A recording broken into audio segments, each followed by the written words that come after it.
Hello everyone. మొన్న నేను ఒక వీడియో అనేది పెట్టానండి. కస్టమర్స్ చాలా డబ్బుల విషయంగా సతాయిస్తూ ఉంటారని. నిజంగా చెప్పాలంటే దానికి చాలా కామెంట్స్ వచ్చినాయండి. నిజంగా బయట చాలామంది ఇట్లా సఫర్ అవుతున్నారు అన్నట్టు. అండ్ ఎందుకు అంటే వాళ్ళు బ్లౌజ్ కుట్టించుకుంటారు అండ్ టైంకి మేము ఒక్కరోజు అందించకపోతే మాత్రం నానా రద్దంతం చేస్తారు. బట్ టైంకి డబ్బులు అయితే ఇవ్వరు అన్నట్టు. కనీసం ఫోన్ కూడా లిఫ్ట్ చేయరక్క అని చెప్పేసి చెప్తున్నారు. నిజమే అదైతే.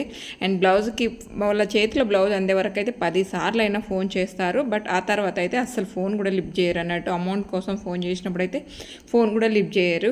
అండ్ మనకైతే మాత్రం వాళ్ళు అంటే ఫోన్లు చేసి సతాయిస్తూ ఉంటారు. అండ్ మొన్న తెలిసిందండి, నేను ఒక వీడియో అప్లోడ్ చేస్తే అంతమంది కామెంట్స్ వచ్చిందన్నట్టు. ఇలాంటి కస్టమర్ అయితే మీ దగ్గర ఉంటే మాత్రం తప్పకుండా వాళ్ళను దూరం పెట్టడమే బెటర్. ఎందుకు అంటే మీరు టైంపాస్కి చేస్తలేరు కదా, మీకు ఏదో యూజ్ అవుతుందనే చేస్తున్నారు కాబట్టి వాళ్ళని ఎంత వీలైతే ఎంత దూరం పెట్టేసేయండి. మీ వర్క్ మీరు చేసుకోండి. అండ్ నచ్చితే మాత్రం తప్పకుండా లైక్ అండ్ షేర్, సబ్స్క్రైబ్.